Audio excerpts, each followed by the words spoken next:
En el nombre del Padre, y del Hijo, y del Espíritu Santo. Amén. Ven, Espíritu Santo, llena los corazones de tus fieles y enciende en ellos el fuego de tu amor. Envía, Señor, tu Espíritu, y todo será creado, y se renovará la faz de la tierra. Espíritu Santo, fuente de luz, ilumínanos. En el nombre del Padre, del Hijo, y del Espíritu Santo. Amén. Mis queridos hermanos, sean bienvenidos a este curso que iniciamos por la gracia de Dios acerca de dos temas bien importantes que a veces pensamos que no van juntos, pero que definitivamente deben serlo, ¿no? Deben ser compañeros de camino. Biblia e historia. De hecho, a veces podríamos decir el día de hoy que no importa uno u otro, que cada quien anda en lo suyo, pero durante un tiempo no se pensaba así, más bien era que lo que decía la Biblia era histórico como tal y la historia corroboraba lo que dice la Biblia. Vamos a ver más adelante, porque son puntos por ahí a tratar, cuándo surge la historia, como ciencia, claro está, desde dónde podemos hablar de historia ya en nuestro mundo, qué dataciones podemos hacer históricamente hablando, por supuesto, pero pues mientras vamos a iniciar. Y es que a mí lo que me interesa mucho es este subtítulo que pusimos aquí. Y si no pasó, ¿sigue siendo verdad? Aquí yo empiezo ya casi con la respuesta definitiva, mis queridos hermanos, porque en una de nuestras clases, allá de la teología, em, un biblista, un gran maestro que tuvimos, él decía una cosa muy interesante. Él decía que solemos nosotros identificar de manera excluyente, ya uso también palabras que le voy poniendo para que se entienda según lo que yo entendí, por supuesto, discúlpenme, pero él decía que solemos identificar de manera excluyente verdad e historia. Es decir, casi decimos, si esto es histórico, es decir, si tal como se está diciendo, así pasó, entonces es verdad. Y si esto no pasó tal como está diciendo, entonces no es verdad. Esa es nuestra forma de pensar. Pasó, es histórico, entonces es verdadero. No pasó, no es histórico, entonces no es verdadero. Así es como solemos pensar. Sin embargo, debemos recordar que la Biblia tiene como una de sus características más fuertes que no fue escrita la semana pasada aquí a la vuelta de la esquina.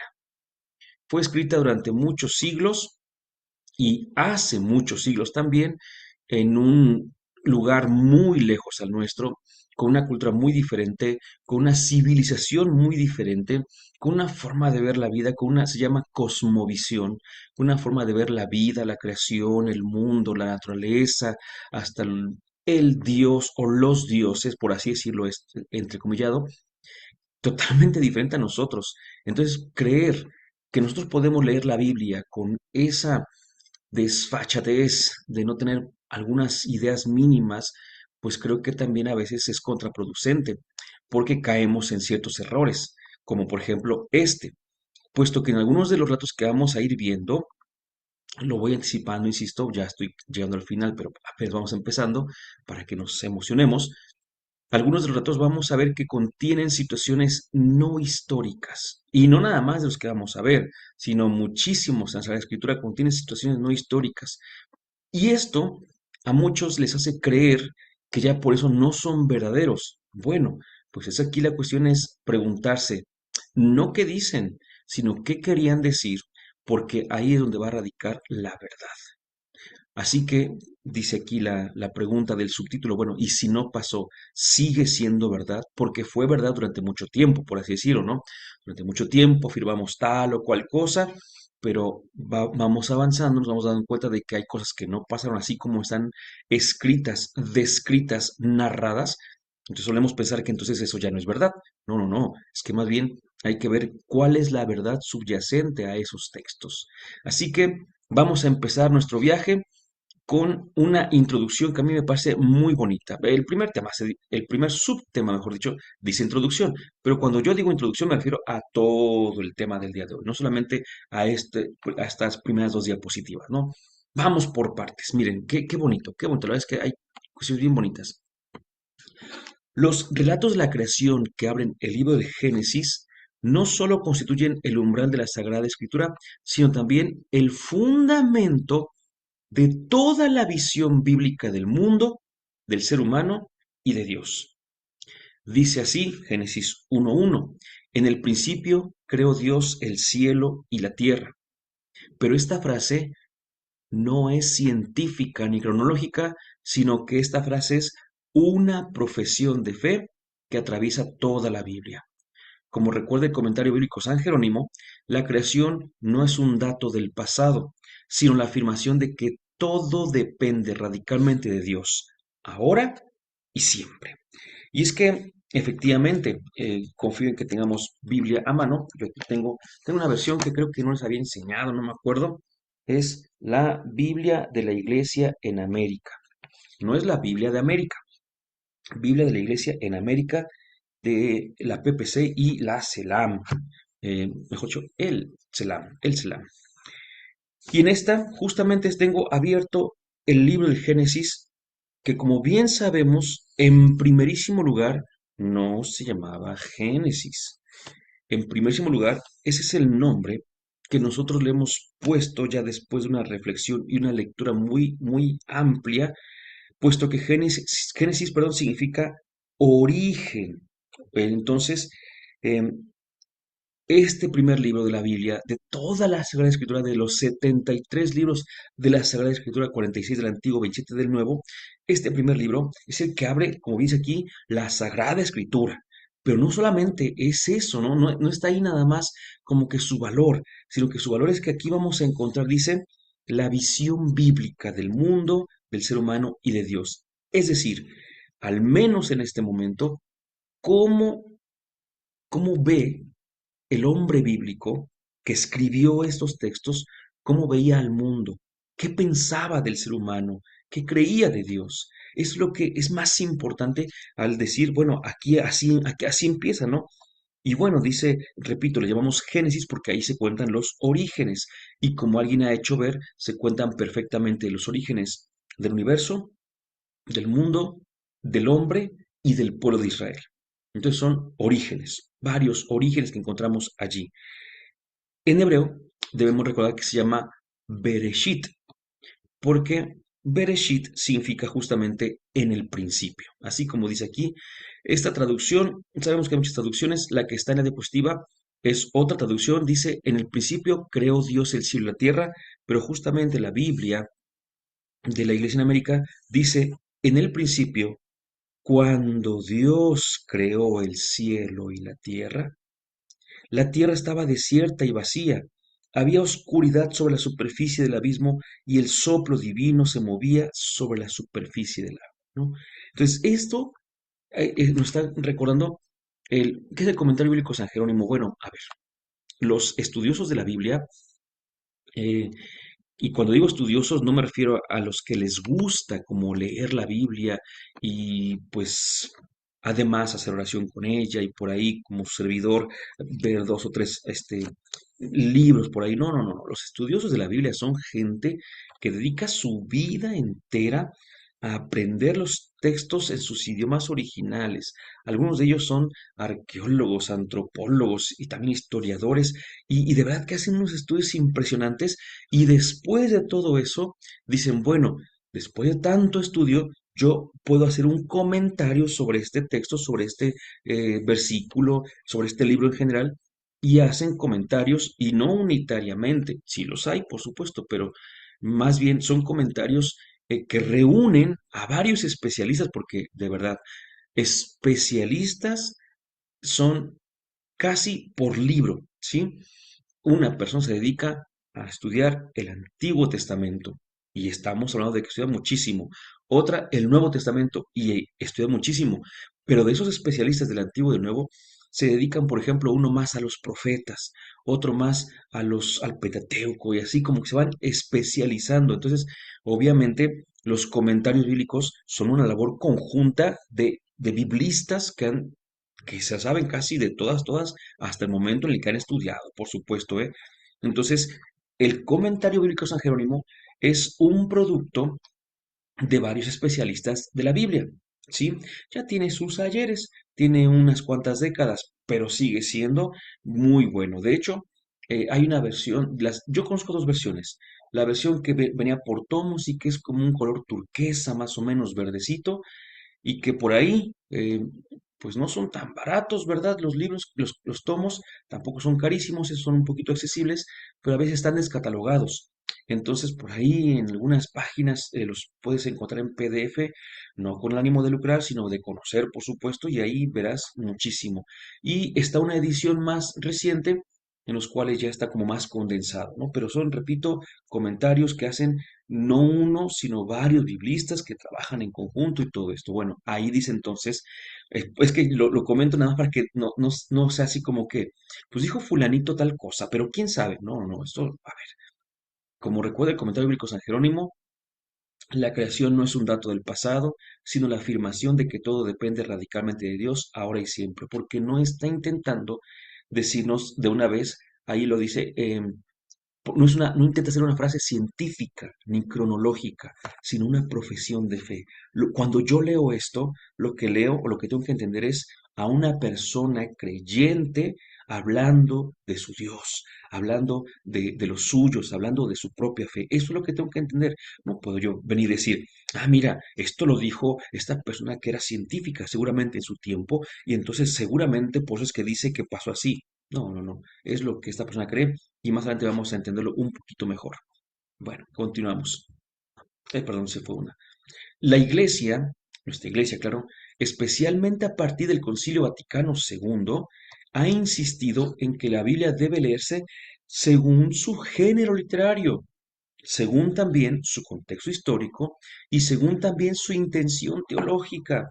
Para esto está muy bien que leamos la Constitución Dogmática de Verbum, principalmente en el número 12, que es cuando habla de la interpretación, pero recordemos que toda ella habla de la divina revelación. La Dei Verbum es una cosa tremendísimamente hermosa y lo mejor es que es muy pequeña, así que se puede leer de manera ágil. La encuentran en la página oficial del Vaticano, así Dei Verbum, y ahí está, y la leen. Yo creo, calcularía que en una media hora, 45 minutos por mucho, o en unas tres tandas de 15 a 20 minutos por muchísimo, ¿no? Porque es un texto bastante interesante. Esto que dice la Dei Verbum y que después recoge el Catecismo de la Iglesia Católica, ya venía entendiéndose en nuestra iglesia desde mucho tiempo atrás, solo que tiene que decirse de una manera ya, voy a llamarlo así, para que entendamos muy rápido, oficial. Es decir, ya había biblistas dentro de nuestra iglesia que sabían que había que hacer alusión a otras cuestiones.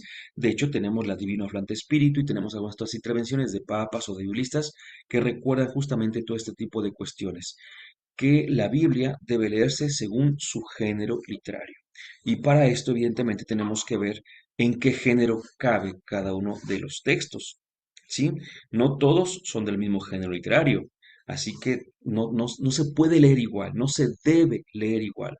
Por ejemplo, la semana pasada, no sé, para los que estén viendo en repetición este video, o no en repetición, sino grabado ya en YouTube, en nuestro canal. No sé si ahorita estén escuchándonos por primera vez y digan la semana pasada hablaron de esto, pues quién sabe cuándo fue, ¿no? Pero pueden buscar ahí en el feed, eh, justamente el tema de Jonás.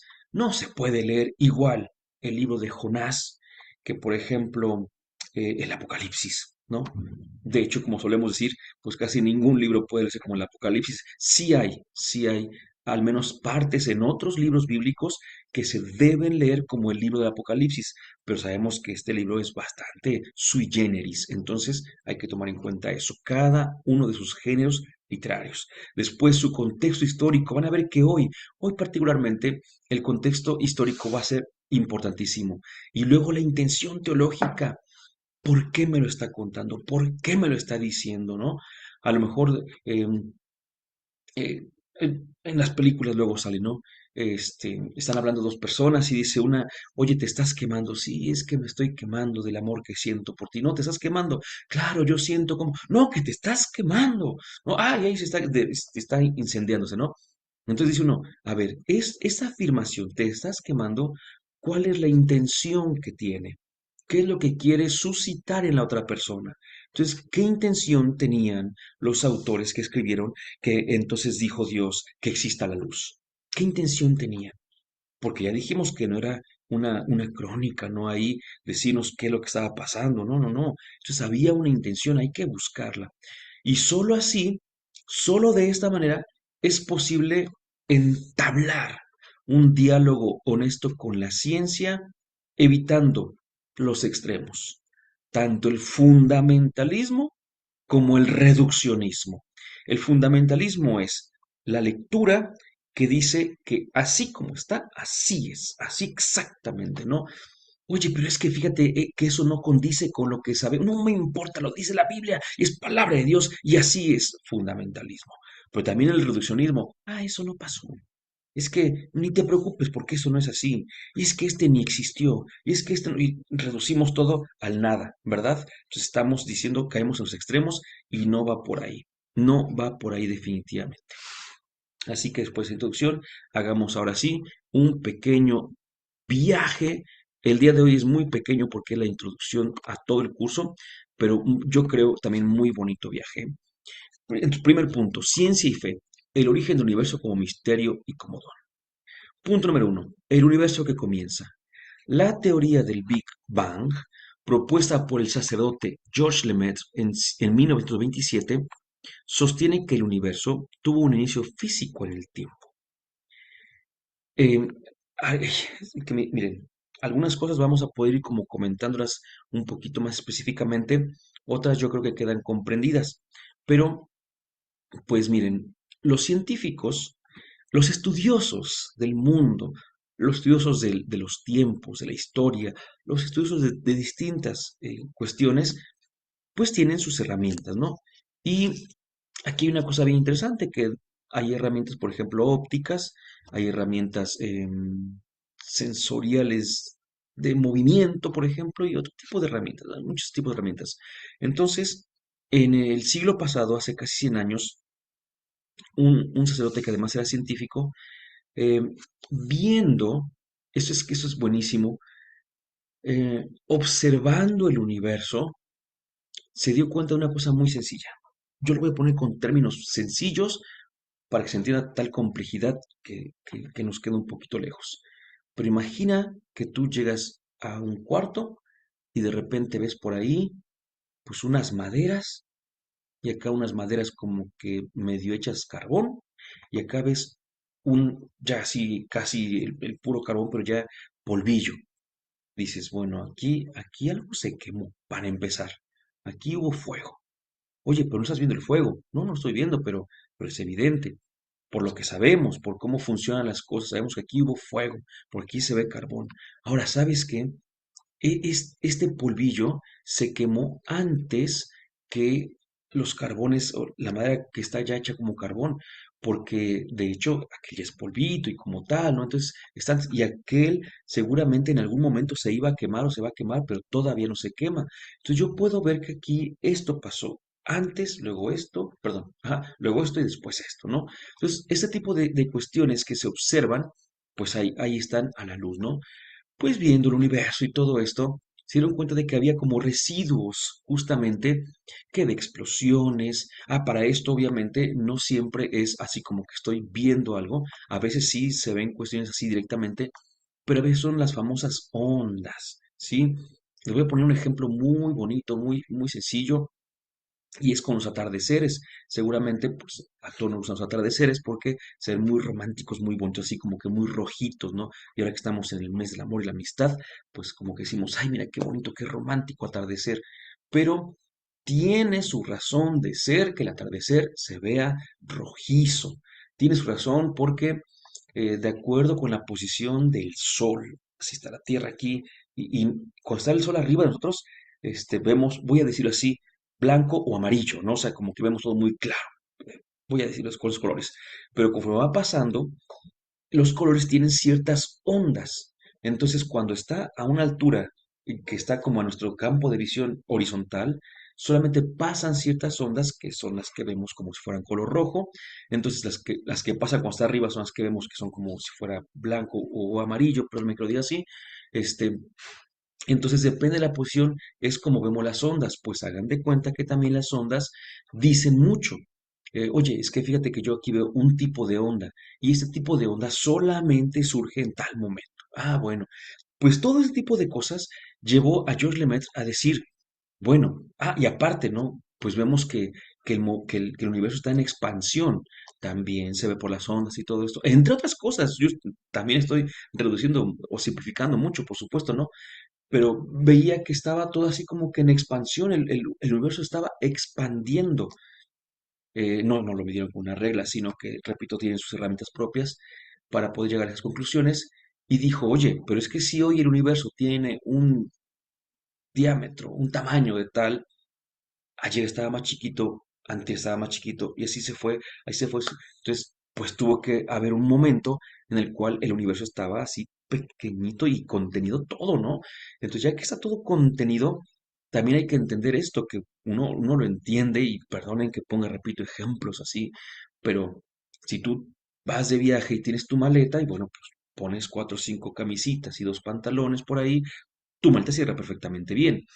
Pero si mientras más le metes y más quieres compactar todo, así que metes muchas cosas y más quieres compactar, ya te cuesta meter la maleta, ¿no? Y de repente hasta te subes en ella y la cierras a fuerza y de repente dices, cuidado, ¿por qué? Porque si está medio acá, ¡pum! Se abre, ¿no? Pues ¿por qué? Porque hay tanta presión de estar ahí, pues encerrado en tantas cosas que de esto quiere salir. Pues lo mismo pasó con el universo. Dijeron, bueno, si nos vamos para atrás, para atrás, para atrás, todo estaba condensado, condensado, condensado, condensado, en algo tan pequeñísimo, que la presión era muy grandísima y ¡puf! Explotó todo, ¿no? Entonces es una forma en la cual se llegaba a esta idea.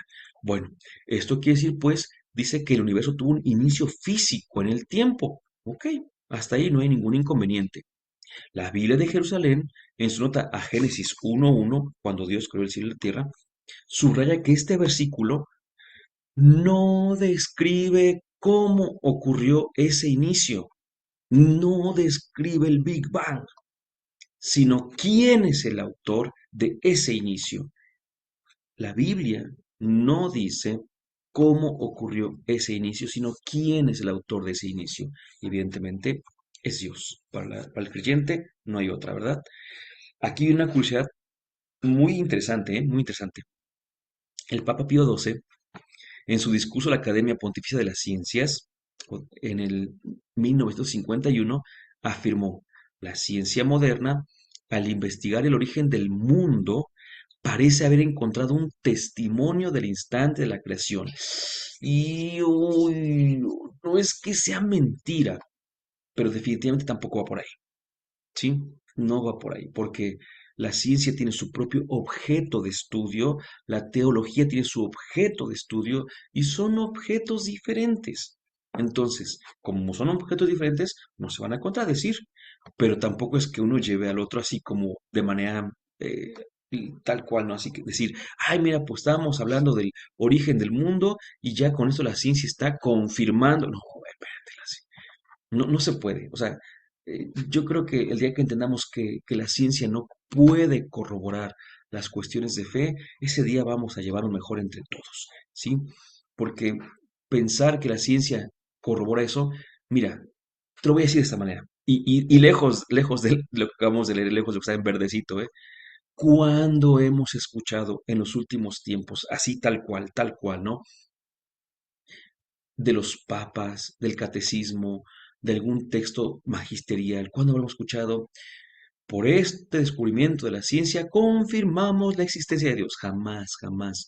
No lo vamos a escuchar, ¿no? Oye, pues que a mí me llegó un, pues un WhatsApp, una cadena, un mensaje, me etiquetaban en un video donde decía, la ciencia comprueba la existencia. No, olvídalo. Eso no lo hizo una persona que sea realmente estudiosa. Este lo hizo alguna persona creyente, quizá con buena intención, pero que tenía pues bastante confusión en cuanto a qué es lo que estudia uno y qué es lo que estudia otro de estos conocimientos, el conocimiento científico y el conocimiento teológico. Así que no va por ahí. Más tarde, Juan Pablo II, en 1996, aclaró que la ciencia describe procesos, pero la fe habla del acto creador que sostiene el ser. Entonces, ¿qué es esto de que la ciencia describe procesos? Miren, una definición de ciencia muy bonita, muy sencilla, eh, es conocimiento cierto de las cosas por sus causas. Es la definición que yo creo, bueno, hay otra más sencilla, conocimiento cierto de las causas. ¿Sí? Pasa algo Y esto que está pasando tiene una causa.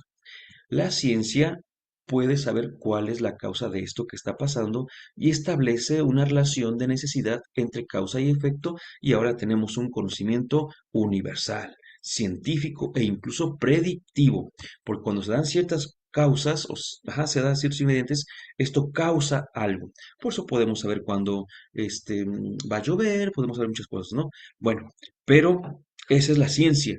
En cambio, la fe no estudia eso.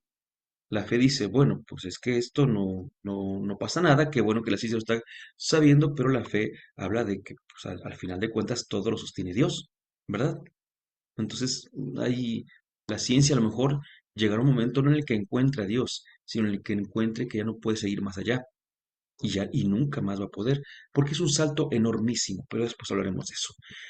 Segundo, la evolución de la vida.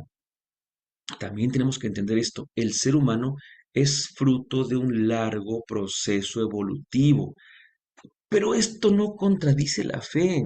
Hay gente que le preguntas por la evolución y dice, eso no es cierto. La evolución es una mentira.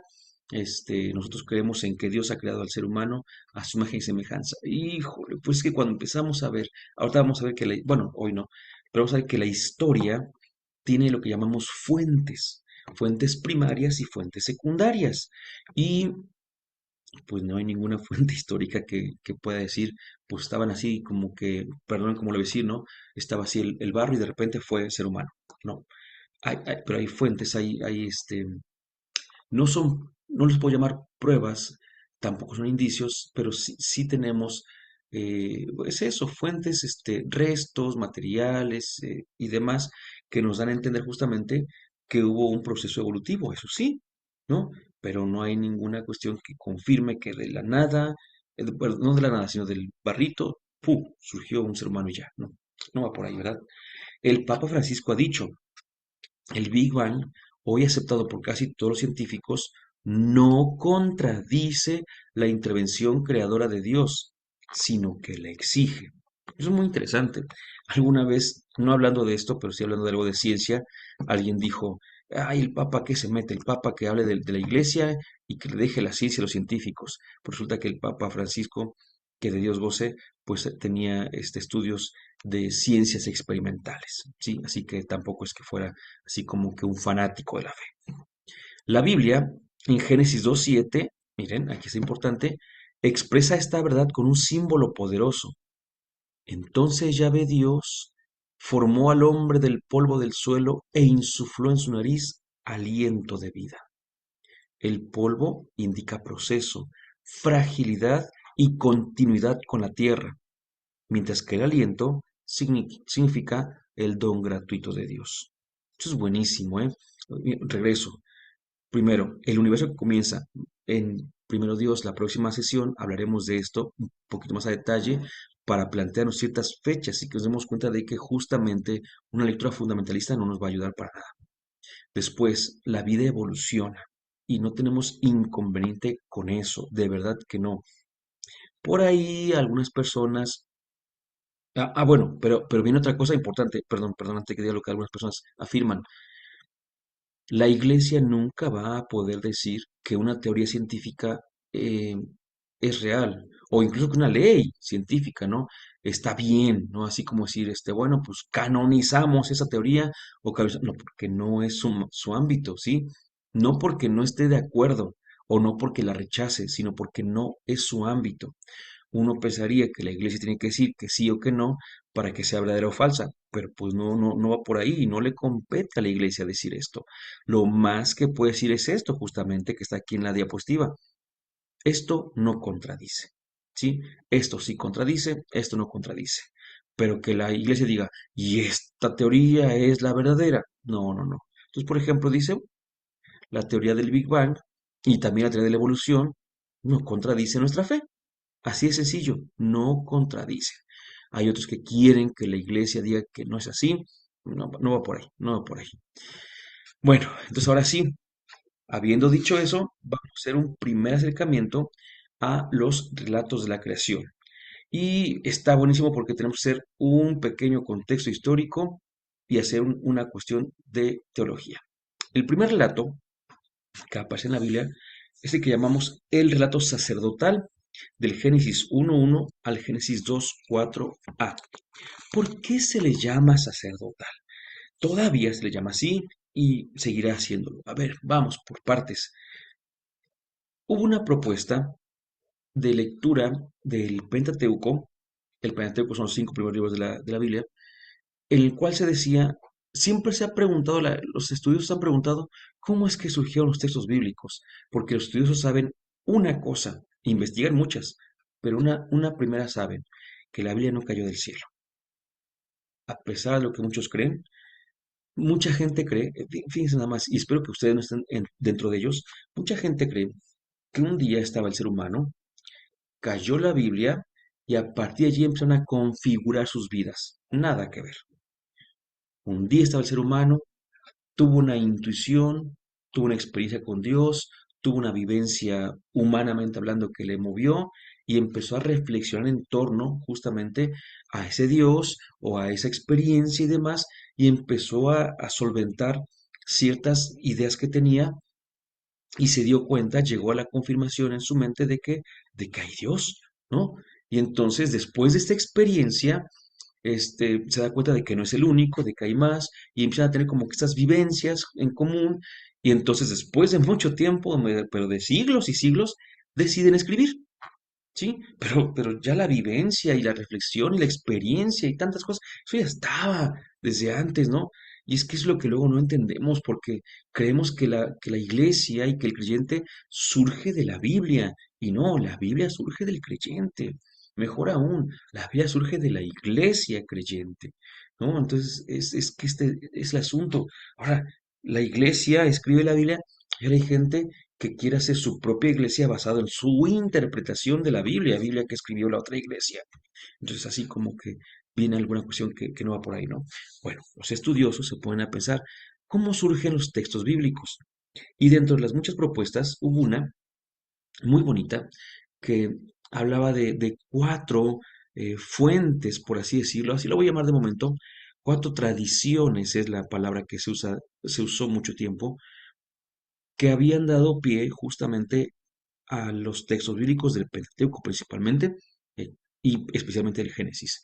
Y eran las famosas fuentes yavista, eloísta, sacerdotal y deuteronomista. Cada una de ellas tenía incluso su letrita que la identificaba. La yavista tenía una J, la sacerdotal una P, la deuteronomista una D y la eloísta una E. No sé si dije estas cuatro ahorita o me confundí y repetí alguna, pero son esas. Yavista, eloísta, deuteronomista y sacerdotal. ¿Sí? Bueno, entonces, esas cuatro, eh, cada una tiene sus características. Voy a ponerlo así y con un ejemplo de algo que acabo de escuchar como tal, ¿no? Eh, a mí me gustan mucho los Beatles. Durante mi adolescencia los escuché a más no poder. Actualmente los sigo escuchando, pero un poquito menos, pero me gustan. Y les digo Beatles porque hasta Paul McCartney dijo los Beatles, así que ya le podemos llamar así, ¿verdad? Y hay una canción en un álbum, el famoso álbum blanco, la canción se llama The End y es la última. Y es curioso porque acabo de percibir algo y lo percibo porque lo escuché en un video, no porque yo lo hubiera percibido desde mi oído muy agudo.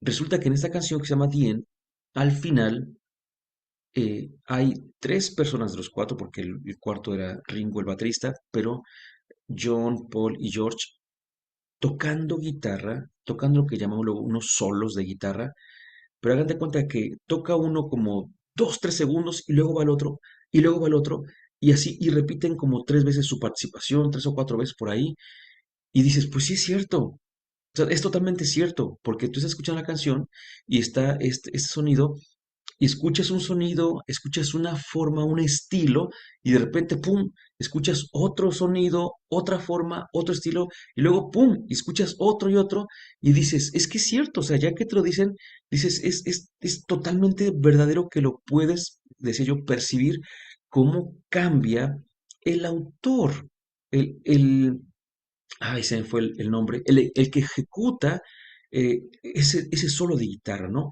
Dices, pues sí es cierto, son sonidos distintos, no son realmente unas escalas, pero son, por así decirlo, unos modos de tocar. Y vaya, dices, ahora que me lo dices, es evidente que son varios los que tocan en un pedacito de canción, muchas veces distintas, y dices, es cierto, es totalmente cierto.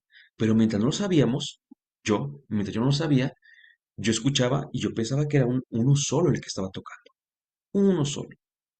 Es más, por si alguien también es de mis tiempos, como se darán cuenta, voy a poner un ejemplo. Este ejemplo es muy viejito, el que acabo de decir, y voy a poner otro viejito, no tan viejito, pero también viejito, y es la famosa canción de Hotel California, en la que al final de la canción también pasa lo mismo.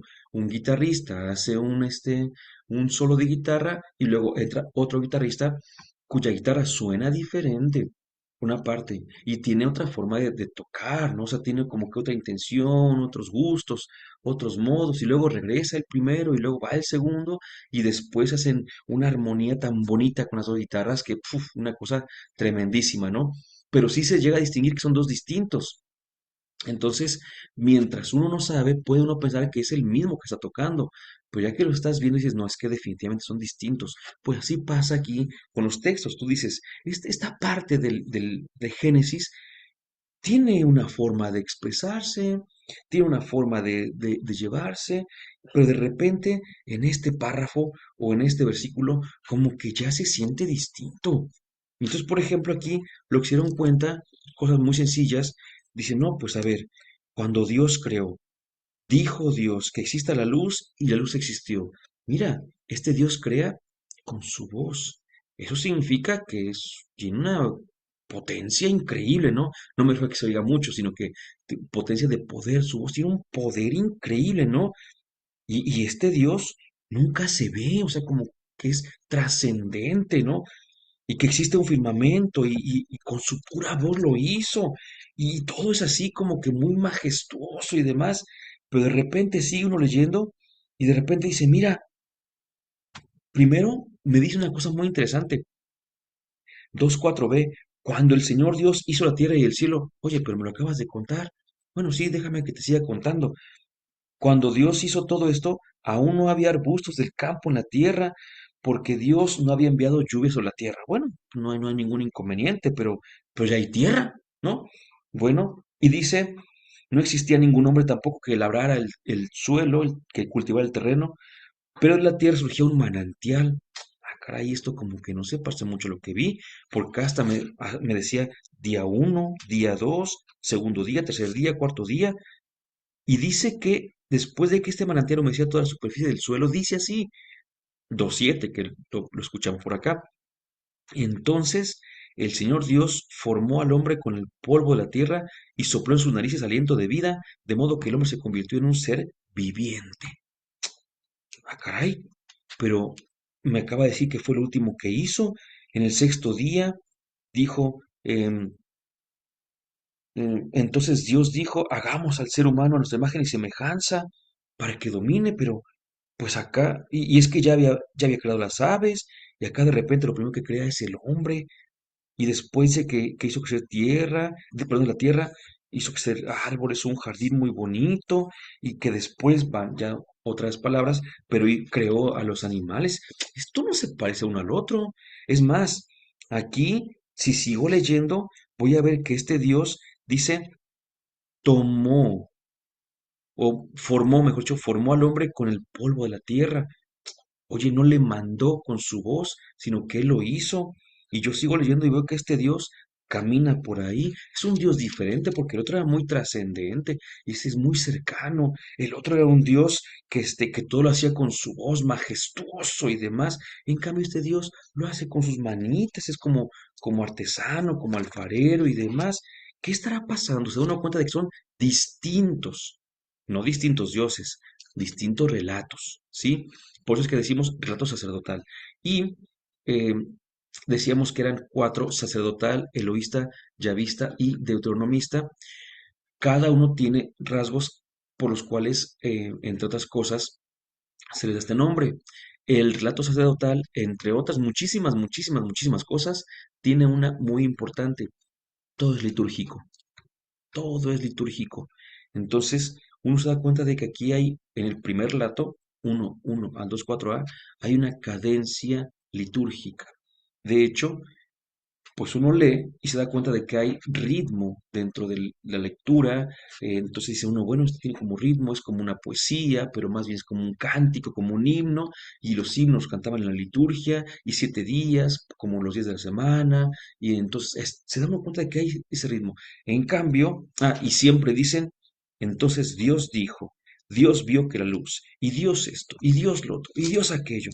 En cambio empieza el segundo relato, que ahorita vamos a ir para allá, y dice, cuando ya ve Dios, y ya ve Dios, y ya ve Dios, y ya ve Dios, y ya ve Dios, y ya ve Dios, puro ya ve. Entonces, ¿qué pasa? Bueno, que a este le vamos a llamar Yavista, ahorita vamos a ver, ¿no? Pero bueno, entonces el relato sacerdotal, ¿qué decimos de él? El comentario bíblico San Jerónimo destaca que este relato nace en el exilio babilónico, cuando Israel corre el riesgo de perder su fe. Contexto rápido, por eso es importante el contexto. Allá del siglo sexto, recordemos, desde un poquito antes, voy a empezar con la monarquía incluso, ¿no? Que ya por ahí les he dicho que tenemos también unos temas de la monarquía, otros temas de los profetas, entonces por favor se puede meter ahí para complementar lo que estamos diciendo en los videos del canal. Bueno, recordemos lo siguiente, punto número 1, la monarquía era monarquía unida. El primer monarca, Saúl, no estuvo muy bien. Llegó David, estuvo un poquito mejor. Luego Salomón, estuvo todavía un poquito mejor, pero aún así, con todas sus bondades, tuvieron muchísimos defectos, muchísimos. Salomón también tuvo muchos. Y después de que Salomón estuvo siendo rey, muere y el reino de Israel, bueno, el reino en general se divide en dos, reino del norte y reino del sur. Ya con esa división es que hablamos de la monarquía dividida. Primero fue la monarquía unida, ahora viene la monarquía dividida. Y estamos hablando del siglo X antes de Cristo. Ahora bien, ya que la monarquía se va cada quien por su lado y demás, pues Israel, la Tierra Santa, siempre ha sido muy, muy deseada porque es como una puerta para entrar al oriente, tiene muy buenos lugares, etcétera, etcétera. Es un lugar deseado. Entonces los conquistadores constantemente andaban tras esa tierra y cuando vieron que estaba dividida dijeron, ahora es cuando. Atacaron primero al reino del sur en el siglo octavo antes de Cristo, perdón, al reino del norte, siglo octavo antes de Cristo, y luego, en el siglo sexto, ahí viene, atacaron el reino del sur y se llevaron desterrados a un gran número de la población, principalmente a los más importantes y todo esto. Se llevaron desterrados a muchos y los llevaron a Babilonia, porque fueron atacados por los asirio-babilonios, por cierto. Entonces, ya estando allá, estuvieron, siquiera no mucho tiempo, como 40 años más o menos, pero estando allá, se empezaron como a maravillar un poquito porque decían, oye, fíjate que nosotros tenemos un templo que pues es nuestro orgullo. Salomón lo levantó y lo pusieron ahí en Jerusalén, ¿no? En el monte, y desde lejos se ve porque es un templo muy bonito, pero estando aquí en Babilonia no tenemos, o sea, nuestro templo está bien chiquito comparado con todo lo que hay aquí. La tierra santa, que se supone que es la tierra que Dios nos ha heredado, pues está bonita, pero está bien chiquita. Mira aquí las calles, las casas, todo. Y bueno, pues es que ¿por qué será? ¿Por qué será? Y entre otras cosas, no faltó quien dijera, pues por los dioses, porque ya tenemos un dios, pero por cierto, ese dios perdió contra estos dioses, por eso estamos acá desterrados, ¿no? Entonces, estando allí desterrados, dijeron, ¿y qué dioses? Escucha, pues mira, aquí el dios es el sol, el dios es la luna, los árboles son dioses, la naturaleza, hay muchos dioses. Híjole, pues estaría bien como que hacernos pues sus súbditos porque al parecer son más importantes, más fuertes que nuestro Dios, que está por allá muy lejos, ¿no? Y que perdió y todo esto y empezaban a sentirse tentados para irse con esos otros dioses de los babilonios. Entonces, estando allá, la profecía vino en forma litúrgica. Eso es buenísimo porque, entre otros, el gran sacerdote profeta, pues fue Ezequiel, pero fue una corriente todavía, ¿no? Entonces dijeron, a ver, a ver, a ver, a ver, ya no quieren, porque estamos lejos y no hay templo, ya no quieren reunirse, como no tenemos, en ese momento todavía no tenían Antiguo Testamento como tenemos el día de hoy, para ellos era el Tanaj, no lo tenían, No tenemos algo que nos identifique, ya no tenemos nuestra tierra, no tenemos nuestro rey, no tenemos libro sagrado, no teníamos de por sí, y no tenemos el templo, entonces, ¿qué hacemos? Pues ya nos ponemos aquí, ¿no? Y ya estaban ahí, en Babilonia, siendo seducidos por la religión babilónica, y entonces surgió, pues, pues, es un profeta como tal, pero también un catequista, hoy diríamos un evangelizador, pero bueno, y dijo, no, no, no, a ver, vamos por partes, porque nos estamos dando cuenta de que se están desviando. ¿Qué es lo que tenemos que hacer? No tenemos que hacer que se pierda esto. ¿Y cómo lo vamos a hacer? De una manera muy, pero muy sencilla. Vamos a darles una enseñanza en la cual ellos puedan entender que no hay Dios más que nuestro Dios y que deben volver al culto. Y como dijeron, el sol es Dios aquí en Babilonia, sí, pero es tantito. Dios hizo el sol. ¿La luna es Dios? Sí, Dios hizo la luna. Eh, la lumbrera grande y la lumbrera pequeña, ¿no? Eh, ¿Qué más es Dios? No, pues esto, pues todo es creación de Dios. Oye, por cierto, debo decir otra cosa. Es que aquí he escuchado que todo surge por una famosa teomaquia, porque los dioses se pelean entre ellos y de hecho hay un Dios bueno y un Dios malo, ¿no? Entonces hay principios duales aquí. Espérame, nosotros no creemos en eso. Espérame, tantito. Y todo era bueno. Todo era bueno, todo estaba bien, todo estaba bien, todo estaba bien, porque nosotros no creemos en dos o más dioses, creemos en un solo Dios, y este Dios es creador del todo y todo lo hace bien. No es una teomaquia, no es una guerra entre dioses, no es un Dios bueno contra un Dios malo, para nada. Ayer escuchaba a una persona tratando de explicar al anticristo y decía es como el que está en contra de Cristo, pero se agarra ahí con él a los golpes casi casi y decía, no, no, no, sí hay anticristos, sí están en contra de la doctrina de Cristo, pero no es, el anticristo no es una persona que esté al nivel de Cristo, pero nadita, nadita, ¿por qué? Pues porque es Dios Cristo, y entonces no se puede poner ahí a su altura, ¿no? Pues en ese sentido, no hay un Dios malo. Hay gente que hace cosas malas, pasan naturalmente cosas que no son tan bonitas, son adversas, pero no hay un Dios de la maldad. Dios es el único Dios y este Dios crea todo y lo hace muy bien, todo está muy bien y su perfecta creación es el ser humano y ahí quedó muy bien. Entonces, es lo que querían decir. Jamás, pero ni tantito, él o los autores del Rato Sacerdotal dijeron, vamos a compartir cómo es que empezó a surgir el cielo y la tierra. No, no querían decir eso. La primera y más grande razón es pues, porque no sabían cómo había sido todo eso. Entonces, ya después, la semana siguiente, primero Dios, vamos a adentrarnos un poquito más. Ahorita debemos ir concluyendo ya casi con lo que tenemos proyectado para el día de hoy. Entonces, ahí viene el asunto, ¿no? Perdón, frente a los mitos babilónicos, el Génesis proclama que Dios crea sin violencia. Ojo, el mundo es bueno, y el ser humano es imagen de Dios. La Biblia de Jerusalén subraya que los 6 días son una estructura litúrgica, no una cronología. Porque hay gente que dice, oye, pero es que como Dios hizo la luz el primer día y el sol después, si la luz viene del sol, no es una cronología, no es una estructura litúrgica. Jean-Louis Ska explica que el relato conduce al sábado, señalando que la creación encuentra su sentido en la comunión con Dios. Eso es preciosísimo. Jean-Louis Ska, otro autor que después vamos a hablar de él, perdón, este, necesito avanzar. Género literario, eh, oigan, creo que fíjense que por ahí tuve, sí, también me pasó. 2 veces me pasó, la primera me di cuenta, la segunda no. No puse en la diapositiva el relato ya vista. Se los debo porque no quisiera, les podía decir varias cosas, pero mejor se los debo, ¿sale? Lo voy a poner en el video, en los comentarios, en la descripción del video, voy a poner la diapositiva que falta, el contenido del relato ya vista, que es del Génesis 2:4a al 25. Eh, y sí, sí, se borró la diapositiva, no se puso. Pero bueno, ¿qué le hacemos? Seguimos entonces. Género literario, mito teológico, memoria de fe y catequesis. El comentario de San Jerónimo, del que ya hablamos, ya advertía que los relatos de la creación pertenecen a un género simbólico y teológico. No son mitos paganos, ¿eh? sino mitos desmitologizados donde no hay dioses que luchan, sino un solo Dios que ama, lo que acabamos de decir. Es decir, a ver, el lenguaje es mítico, el lenguaje, la estructura es mítica, la presentación es mítica, pero el contenido no lo es. ¿Sí?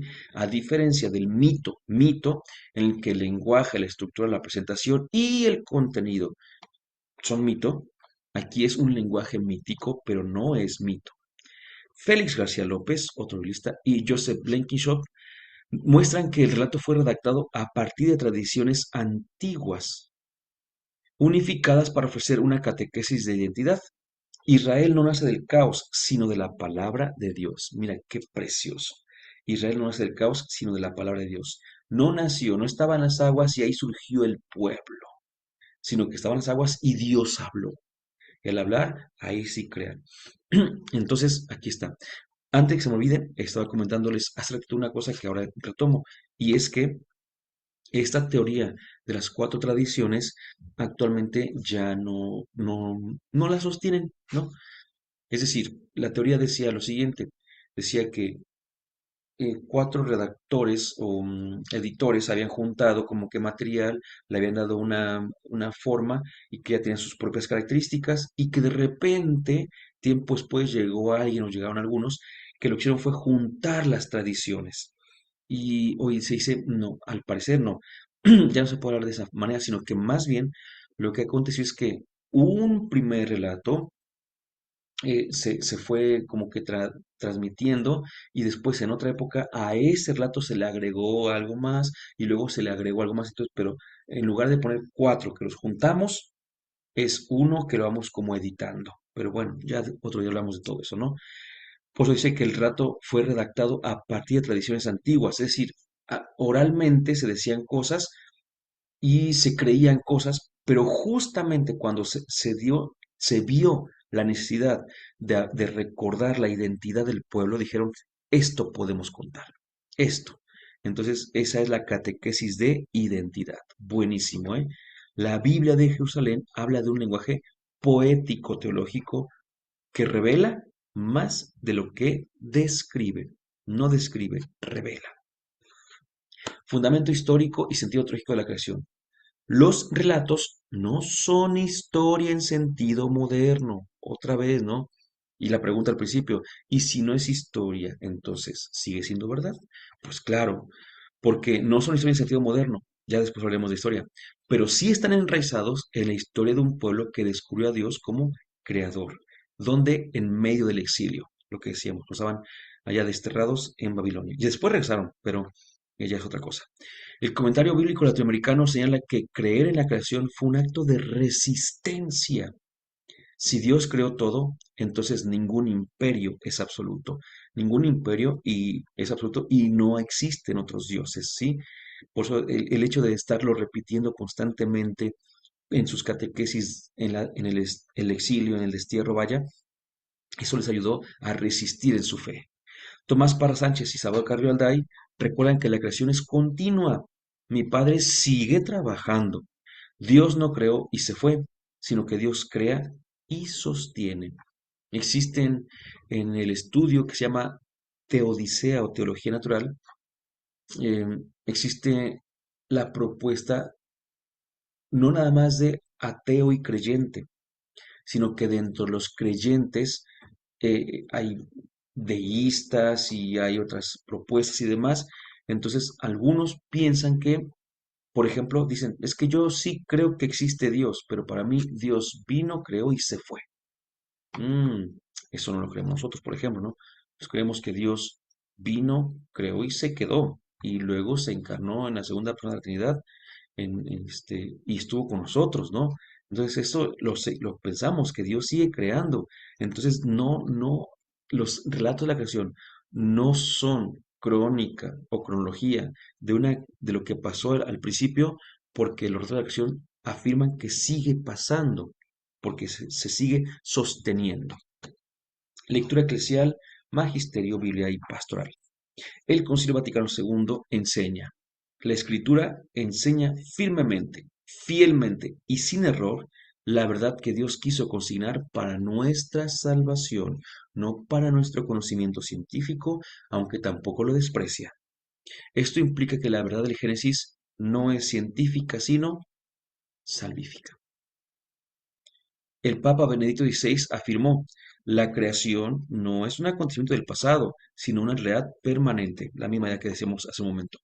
La lectura pastoral del Génesis 1:2, por otra parte, conduce a la responsabilidad, porque la tierra no es un objeto, es don y tarea.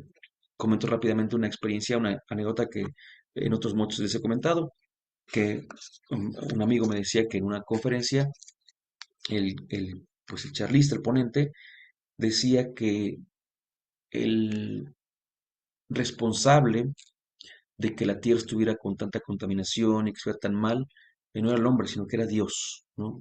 Y Dios, ¿por qué? Pues porque Dios le dijo ahí al principio del Génesis, así tal cual lo digo, para que sean fecundos y multiplíquense, llenen la tierra y sométanla, ¿no? Entonces, la culpa la tiene Dios. No, espera tantito, no, no tiene nada que ver, pero así como que otra expresión es gobiernenla. Y aquí recordemos que para el creyente gobernar es servir. Entonces, cuando alguien no entiende lo que la Biblia dice, hace que la Biblia diga lo que el otro quiere. Así que no, tenemos que recordar que la tierra es don y tarea y no porque seamos la creación perfecta de Dios, la creación que Dios ama en sí misma, pues ya podemos lo que queramos con la tierra. Para nada, por supuesto. Terminamos diciendo, los relatos de la creación no nos explican cómo empezó el universo, sino por qué tiene sentido vivir en él. Hoy, en medio de la crisis ecológica y espiritual, el Génesis nos recuerda cuatro cositas. Primera, la vida es don. Segunda, el mundo es casa. Tercera, el ser humano es imagen, pero no dueño. Y cuarta, Dios sigue creando porque Dios sostiene. La fe en la creación no nos aleja del mundo, sino que nos compromete con él. Dulce Madre, no te alejes, tú y a nosotros no apartes. Ven con nosotros a todas partes y nunca solo nos dejes. Ya que nos proteges tanto como de la Madre, haz que me diga el Padre, el Hijo y el Espíritu Santo. Amén.